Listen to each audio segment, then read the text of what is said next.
چیز کا فاعل حقیقی، یعنی کوئی بھی چیز ہو اس کا حقیقی کرنے والا کون ہے؟ وہ اللہ تعالیٰ ہے۔ چاہے کسی کو بیٹا دینا، چاہے بارش برسانا، یا کسی بھی اعتبار سے کوئی بھی کام ہو، حقیقی فاعل حقیقی جو ہے وہ اللہ تعالیٰ ہے۔ اولیاء کے وسیلے سے، ذریعے سے ہوتا ہے، لیکن اس کا حقیقی کرنے والا وہ کون ہے؟ اللہ رب العالمین۔ فاعل حقیقی اللہ رب العالمین ہے۔ کسی شخصوں کا ایسا نظریہ ہوتا ہے کہ یہ جو بارش برستی ہے وہ بعیدرے، یعنی ستاروں کی وجہ سے بارش برستی ہے، یعنی کوئی یہ اعتقاد رکھتے ہیں کہ یہ بارش برسی ہے ان ستاروں کی وجہ سے برسی ہے، بلکہ اگر یہ ستارے ایسے ایسے نہ ہوتے تو بارش نہ برستی۔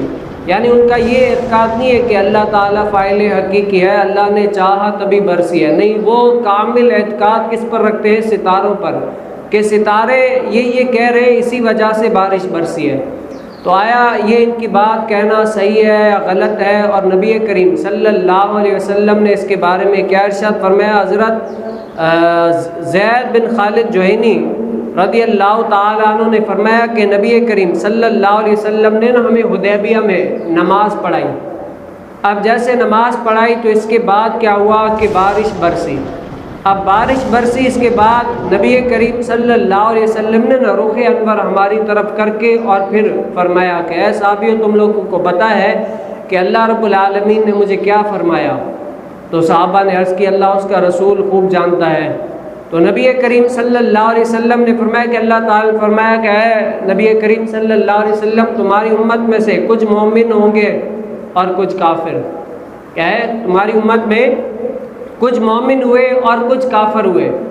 اب جو مومن ہوئے ان کا اعتقاد یہ ہے کہ یہ بارش ہو یا کوئی بھی چیز ہو، الغرض سمجھانے کے اعتبار سے وہاں بارش کا ذکر ہے، کوئی بھی چیز ہو اس کا کرنے والا، یہ بارش برسانے والا کون ہے؟ اللہ رب العالمین ہے۔ وہ اللہ رب العالمین کو مانتے ہیں اور اللہ رب العالمین نے کیا ہے، اور ستاروں کا انکار کرنے والے ہیں۔ اور کافر وہ لوگ ہوئے جو کہتے ہیں کہ یہ بارش ستاروں کی وجہ سے ہوئے ہیں، ستاروں کا اقرار کرتے ہیں اور اللہ رب العالمین کی قدرت کا انکار کرتے ہیں۔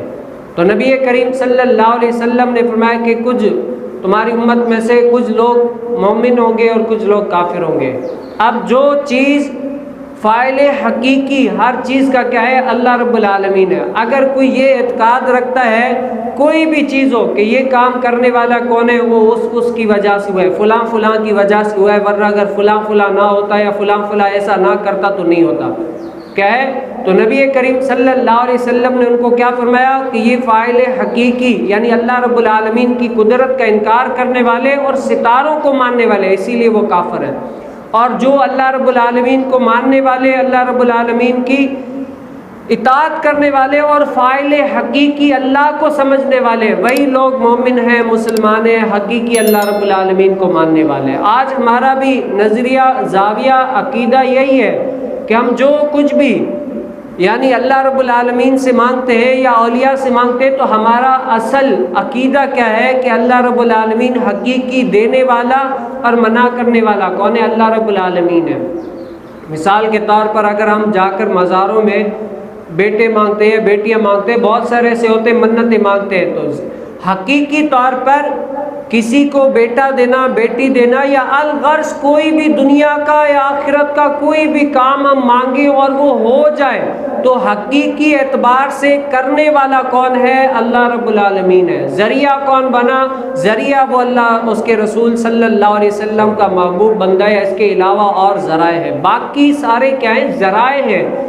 حقیقی کرنے والا کون ہے؟ وہ اللہ رب العالمین ہے، اور ہمارا کیا ہے؟ اس پر کامل اعتقاد یقینی ہے۔ اور فقہا نے لکھا ہے کہ جو اعتقاد یہ رکھے، یہاں پر بارش کا ذکر ہے، جو یہ کہے کہ یہ بارش فلاں فلاں ستارے کی وجہ سے ہوئی ہے، اللہ تعالیٰ کے اذن کی وجہ سے نہیں ہوئی ہے، ستارے ایسے سے کہہ رہے تھے اسی لیے ہوئی ہے، تو فقہا نے لکھا کہ ایسا بندہ کہتے ہی دائرہ اسلام سے خارج ہو جائے گا، کیوں؟ وہ اللہ کی قدرت کاملہ کا انکار کرنے والا اور ستاروں کو حقیقی ماننے والا ہے۔